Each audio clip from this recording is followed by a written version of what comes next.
Hey there, Riverica here, reporting for duty on a trigger. Thank you so much for shuffling states of emergency into adoption spirit magic with me and steering clear of danger.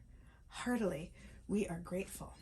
In this session, we are examining what Mercury moving into Aquarius has to tell us.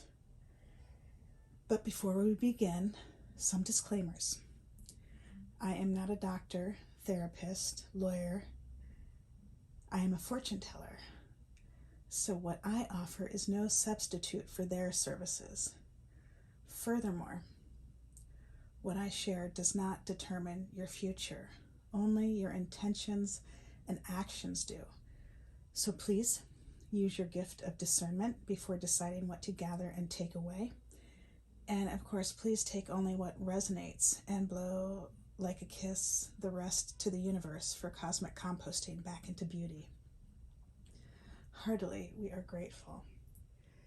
And this reading is intended for fun and games, for shits and giggles, for entertainment, for flexing our heart and mind, soul and spirit, and intuition. And at the least, I hope to cause harm to none. And at the most, I hope I may assist you on your healing path. And those disclaimers out of the way, let me share our helpers that we have here today. I have lit candles for Source, for Mother Earth and Father Sky, for the homeless and those that kick them out of their homes, the neighbors, the passers-by, even those working against our spiritual progression. Also for harmony, unity, and balance, for Archangel Cassiel, the angel of Saturday, for that is when this astrological event is happening, and for our ancestors here in the highest love and light, and for those who have crossed over to Father Sky by suicide, and their family and friends, and the war-torn families, nations, and galaxies. And we thank Source for helping us all adopt success, transmuting these violent cycles into love. Heartily, we are grateful. And we also have my wooden dice, my wooden dagger wand, and my other wooden wand to help buoy our spirits and to cut to the heart of matters without hurting a soul. We have my mini crystal ball. We have some beautiful moss agate. Can you see? So sweet. It's a healer stone. Sort of like we're all teachers and artists. I sense that we are all healers and psychics and mediums. Just only some of us choose to study and practice for life worth living. So that's a beautiful stone. We also have the Tibetan bell kit and some sage. So let's take some time to do that cleansing now before we get into the decks and the crystals there. And you can help by holding the intention of love in your heart and your mind. And only love we shall see. Thank you so much. Heartily, we are grateful.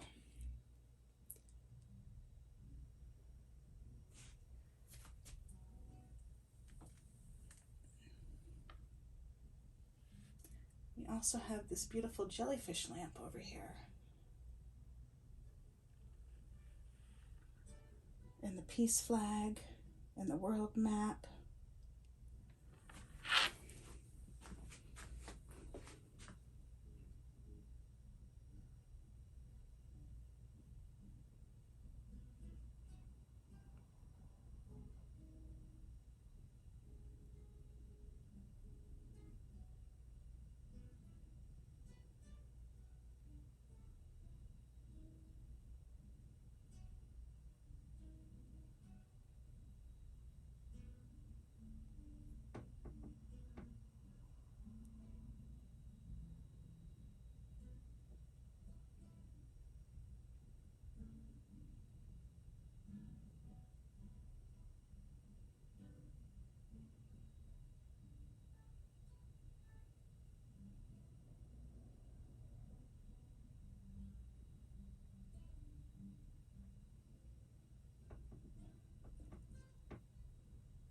you so much. And we have this beautiful Tibetan bell and a lovely bell mantra by Thich Nhat Hanh. So if you're wearing headphones or if you're sensitive ears, please make your adjustments now to keep your ears safe. And here we go. I'm about to ring the bell. Oops, preliminary ring. Here we go. Mind, body, speech, and perfect oneness. I send my heart along with the sound of the bell. My ears awaken from forgetfulness and transcend all anxiety and sorrow. Om. Peace. Shanti. Thank you. So, you might have noticed that we have been rolling with 6 decks of cards. And this first deck is the Paragrams by Paramahansa Yogananda. And I invite you to check them out online and check out the Paragrams because I am prohibited by copyright from sharing those in the transcriptions. So you can pick up your own deck if you enjoy reading them. Or you might visit the temple if you're in Los Angeles.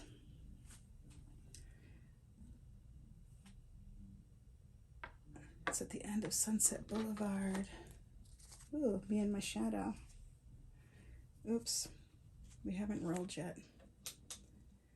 So the second deck of cards, we have Blue Calcite and the Tree Angel Oracle, The Ancient Path into the Sacred Grove by Fred Hageneder and illustrated by An Heng. And that's Blue Calcite. And the third deck is the Cosmic Dancer Oracle by Tess Whitehurst and Sedona Soulfire. And we have some beautiful blue angelite supporting our angels here in our highest love and light.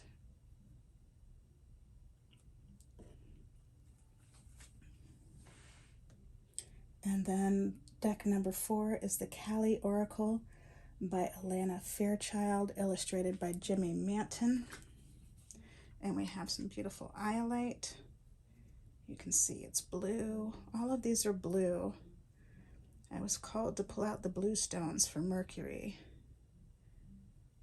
for he helps with communication. And so that Visuddha chakra is beautiful turquoise blue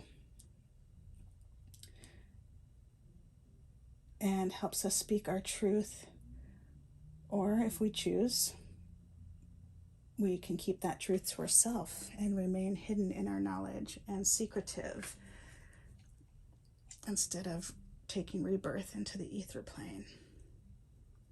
That Visuddha helps us rebirth into the ether plane. I did a short about it. You can check out my shorts to see about that Visuddha chakra. And this is some turquoise, some lovely turquoise.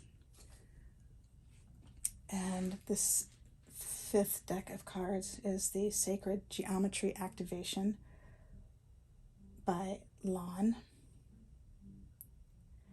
And then we have deck number 6 is the Living Altar, an Oracle and Spell deck for the Radical Witch by Kiki Robinson and Ilva Marzana Radzisuski. And we have some lovely, I think it's azurite, but please correct me if you know more. It's a lovely green and blue stone. So beautiful. This is really pulling in our psychic, helping us with our psychic abilities, our clairvoyance, but also tying it in with our throat chakra. Super beautiful. I'm using an extra flashlight to shine on those. Wasn't that fun? I'm learning. Thank you for being patient with me as I navigate my way around this YouTube and this forum. So, Mercury, the planet of communication. I invite you to research more on your own to see what resonates with you about Mercury and what more Mercury might be saying to you, as well as Aquarius. Aquarius is inviting us to share our brilliance, see how our brilliance fits in with the collective, and see how we're going to show up in the collective, sharing our unique vibe and frequency and service. So let's see what Mercury moving into Aquarius has to tell us. We're going to roll the dice. How Mercury is guiding us to mind our business in our highest love and light. We have deck number 3. 1, 2, 3. So 3 is that beautiful number of optimism. It brings a beginning and an end together. It ends chaos. It helps us establish healthy boundaries, especially if we are susceptible to environmental or psychic invasions. And those might look like, for the orphan and adoptee, they might look like, being relinquished and not having a say in that, and being adopted or not being adopted and not having a say in that. And so that evil can be seen as loss and trauma that hasn't been healed, and other people who haven't had the opportunity to heal their own loss and trauma taking their grief out on others. And whether that's talking about you behind your back or to your face, or breaking your boundaries, or not giving you an equitable say in the social contract that you're involved in, this 3 helps with that. And so if you enjoy numbers and if that resonates with you, maybe that's something you play with on your healing path to help you play through the loss and traumas, to live the life you want to live, to help make your blessed dreams come true, to help you reclaim your game. So we have that wonderful undulate again. And I'm going to set her right there. And let's see what Mercury coming into Aquarius has to share for us about how to mind our business in the highest love and light as we move forward. And you are a whole, full, powerful, loving, spiritual being, and so am I. I think your source and your spirit guides and your angels, your galaxy guides, your ancestors, saints and sages, gods and goddesses, universe is here for the highest love and light, as well as mine. And we thank your source and my source for immediately shifting the situations into what they need to be, offering necessary insights, healings, acts of grace, and protection. Heartily, we are grateful. And so it was, and so it was, and so it was, and so it was. Thank you for guiding this reading in the highest love and light and making it abundantly clear what Mercury coming into Aquarius on the 11th of February has to tell us about how to move forward, minding our business in the highest love and light. Heartily, we are grateful.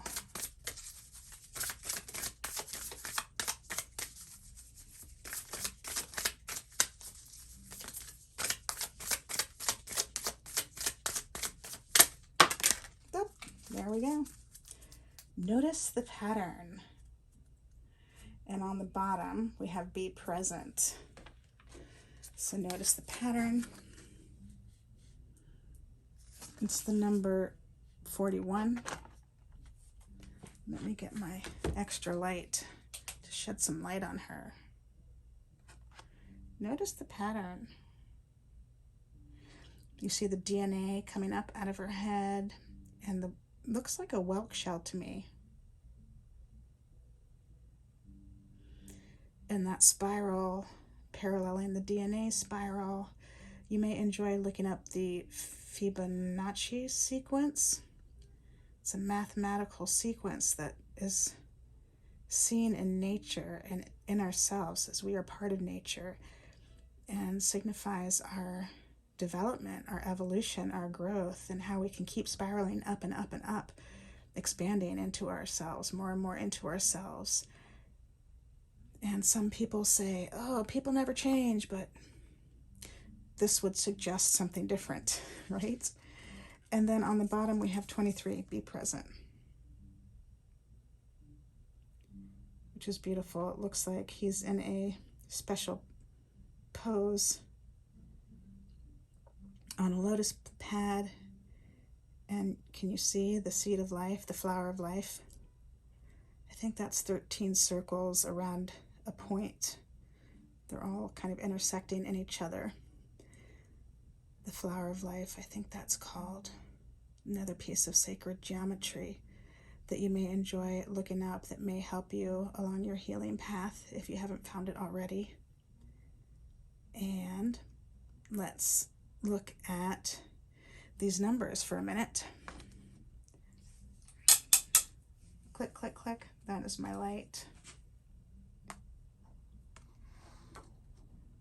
Let's see, how can I do this?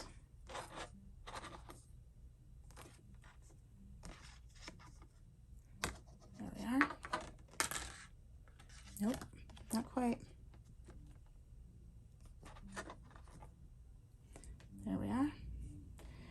And so, let's see.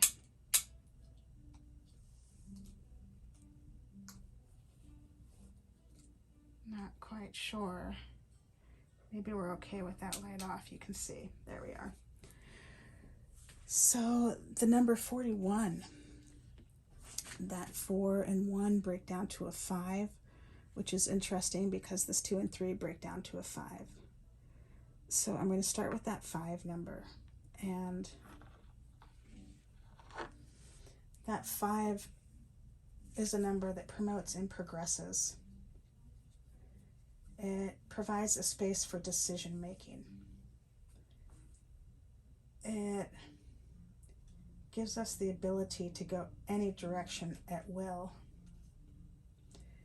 And it helps us from becoming overburdened by taking on other people's problems. It helps us maintain our boundaries so we don't take on everybody else's problems and thus become overburdened. And with the orphan and with the adoptee, that is especially relevant as we are put in positions by our maternal and paternal birth families as well as our adoptive families to take on their needs. And many of us have felt overburdened by that. And so this 5 is something that we can play with to help us in those instances to maintain our integrity by maintaining healthy boundaries. And that 4, it's like 4 on the floor of a chair, 4 legs on the floor of a chair. I always think of that when I hear the 4, and it provides us foundation and stability and grounding and balance like a chair, right? And that 4 assists us from it helps us stay grounded when others are frequently pulling on us energetically, mentally, and emotionally, which again is what we just talked about with that number 5, how that often happens for orphans and adoptees. But again, this is not exclusive to orphans and adoptees, this issue that I'm speaking of, this inequitable social contract where parents and elders are pulling on us in those ways. And so these numbers might be a way we can help maintain our boundaries and establish new boundaries that are more equitable in a way that we can be happy about, in a non-violent and a peaceful, joyful way. And that number 1 invokes the Creator. It initiates and begins. It brings your needs to a conclusion and puts yourself first. And that's super. And it also helps with the victim issues that cause us to put others first or take on their energy. So relevant with orphans and adoptees. And the number 3 we went over already, but that number 2 represents pairing and duality and shares power. It balances relationships. It creates healthy liaisons. It enables us to partner up with others without giving away our power. So there's just some beautiful numbers to help us on our healing path. to help us renegotiate our social contracts, to help us find places of safety when others are pulling on us or taking their grief out on us. And we know they don't really mean it, that it's just that they're taking their grief out on us, but we still got to make sure we're safe. We still got to find our safe space. And so these may help us figure out how to do that, whether you use these numbers and visualize them over yourself or over your room or over your space, or you turn them into songs or mantras. There's so many different ways that those numbers can be applied. And I shall share Cindy Dale and her Subtle Body series that shares more about the numerology, as well as a variety of other healing aspects. So you can dig in more if you appreciate that. And so let's read 41 and 23. And so that top card, 41, well, each of these, there's a reading that you can nestle into. And then at the end, you might choose to get up and try the dance step that accompanies this, because this is the Cosmic Dancer Oracle. So each card comes with a dance move or a dance pose or a dance step. So I shall try to pause and alert you when that is happening towards the end of each reading of these two cards. So here we go. 41. Notice the pattern. In much the same way that a song returns to its chorus, the object of your inquiry has been a recurring pattern in your life. Look back and identify its history and origins. When you locate the repetitive melodies in the orchestra of your life, you can rewrite the song and dance to a different tune. Move beyond the surface layers of your life to uncover the belief systems, values, and paradigms that are creating the underlying patterning of your reality.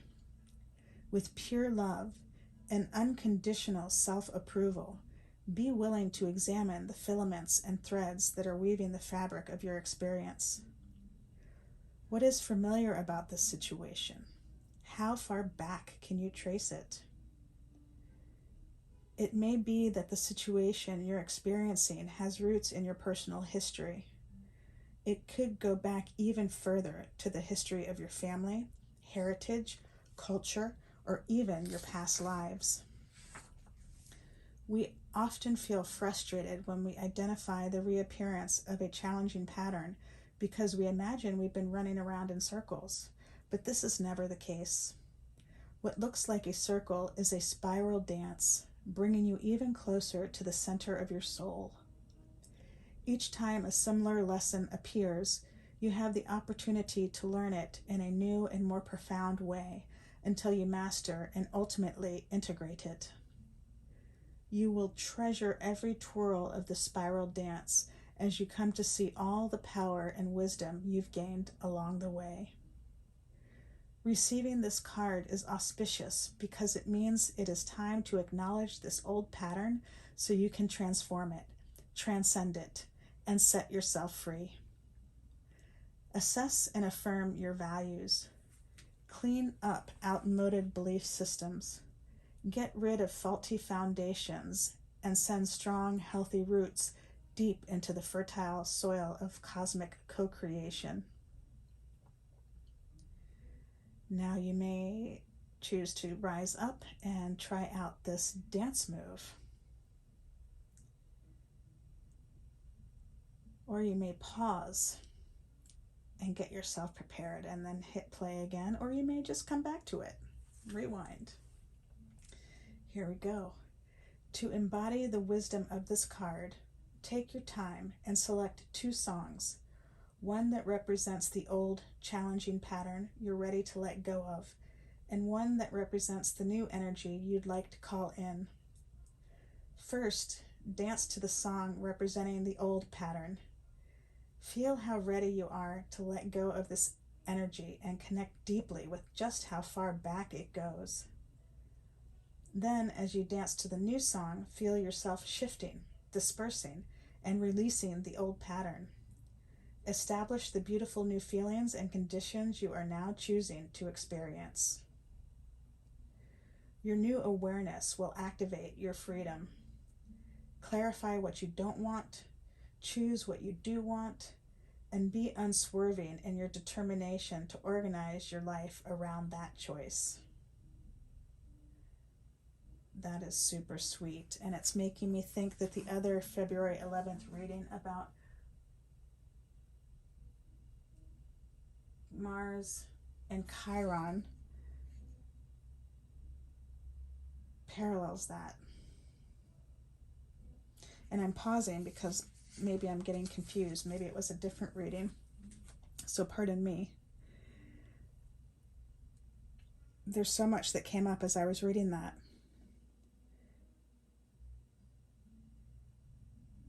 For example, being able to rewrite the song and dance to a different tune.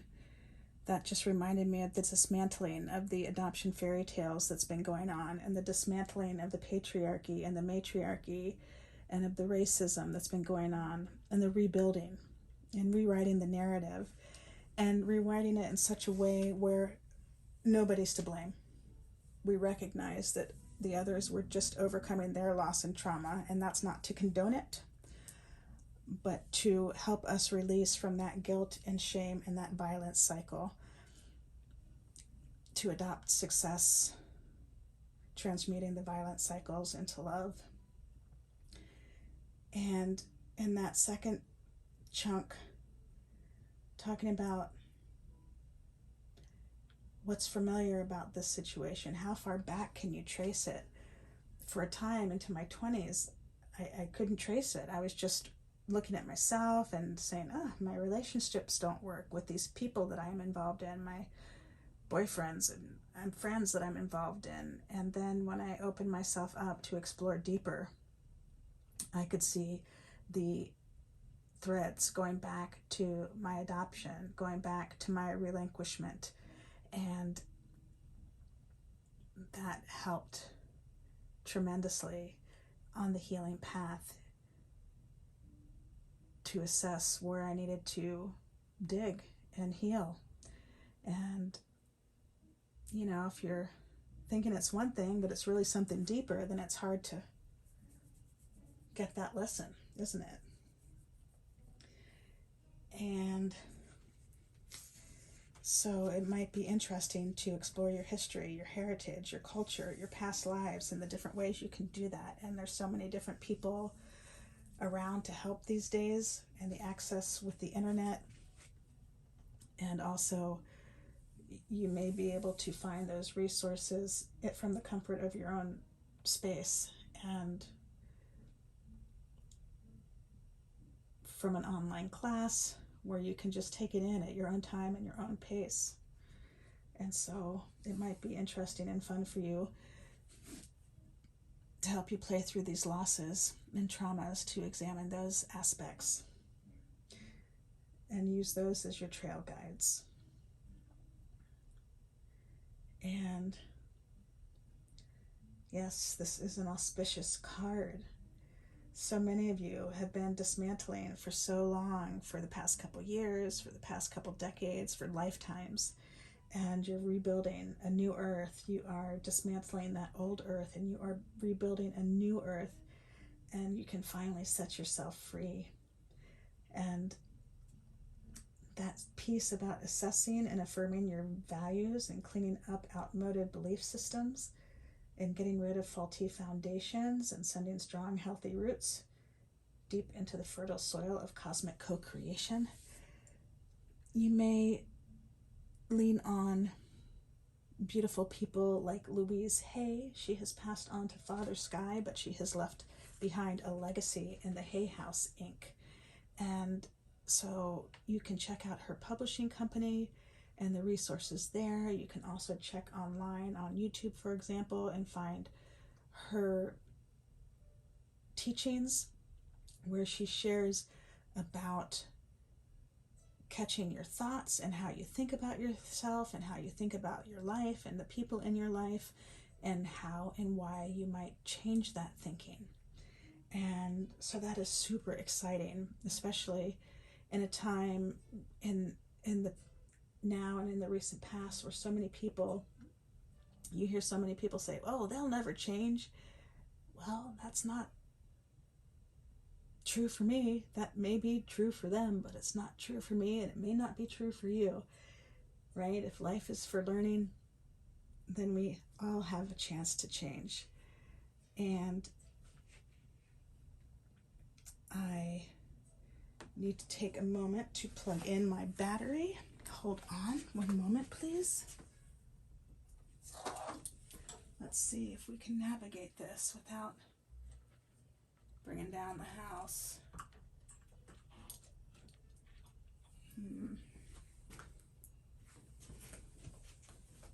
Thank you for being patient with me. This is super exciting. On the fly. That was my guitar hiding behind the curtain.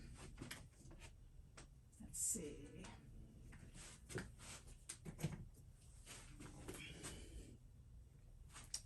Nope.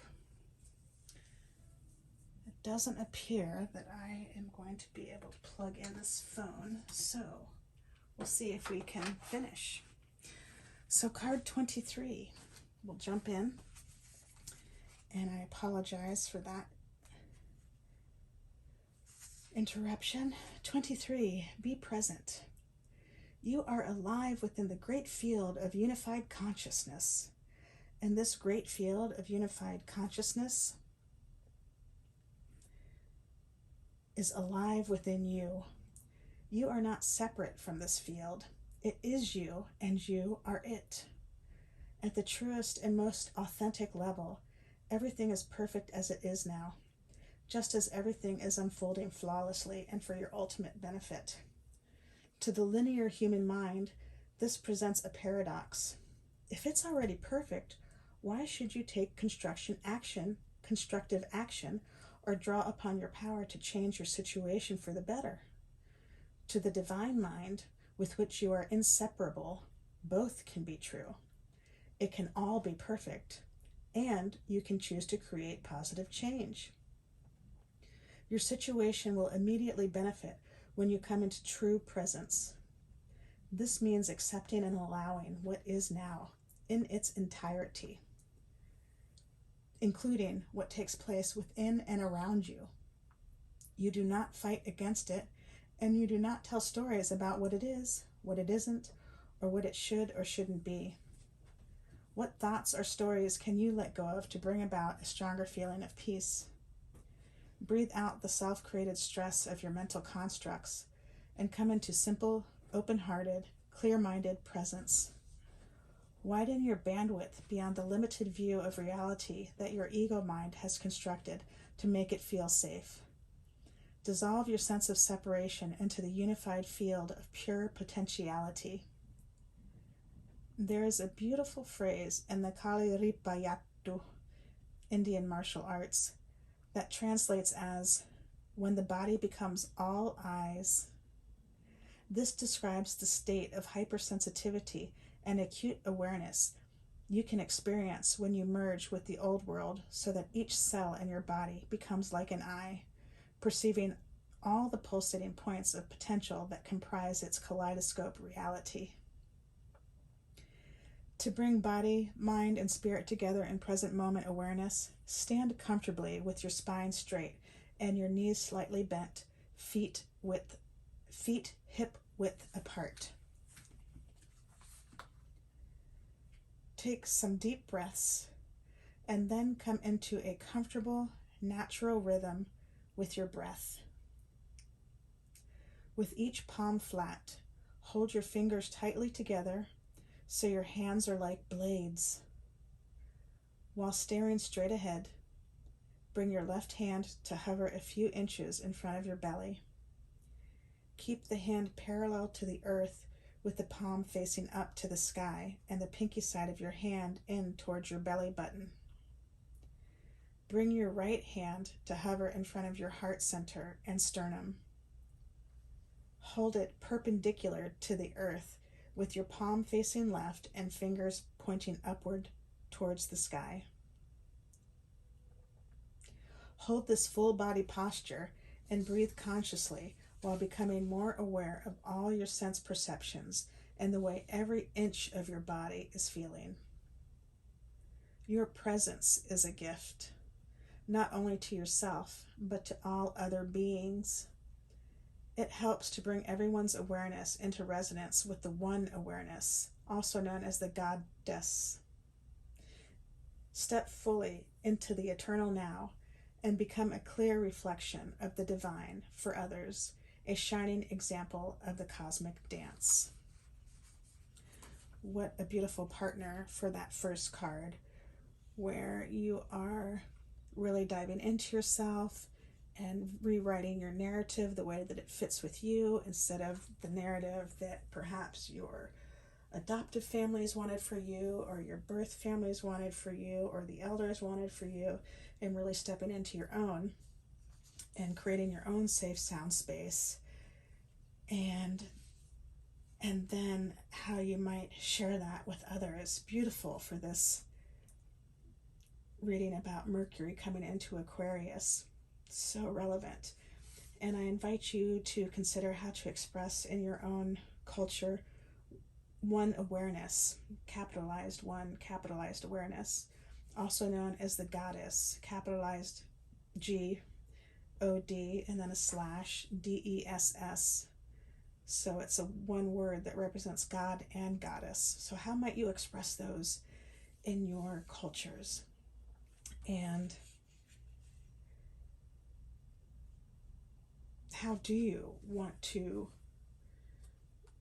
create this new life for yourself, this safe space from which you can strongly move forward and move back into society in a way that feels positive for you, that feels respectful for you, that feels like there is an equitable exchange of energy? And so much to think about with these two cards.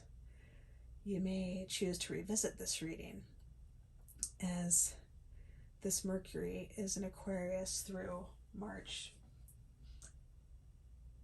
3rd, perhaps, but quadruple check me on that. And this is all I see in your reading for what Mercury has to tell us about stepping into Aquarius, how to move forward, minding our business in the highest love and light. Thank you so much for helping me breathe life into adoption spirit magic, and for being patient with me during the ins and outs of this filming today in this session. Heartily, we are grateful. Until next time, ciao for now. I love you all.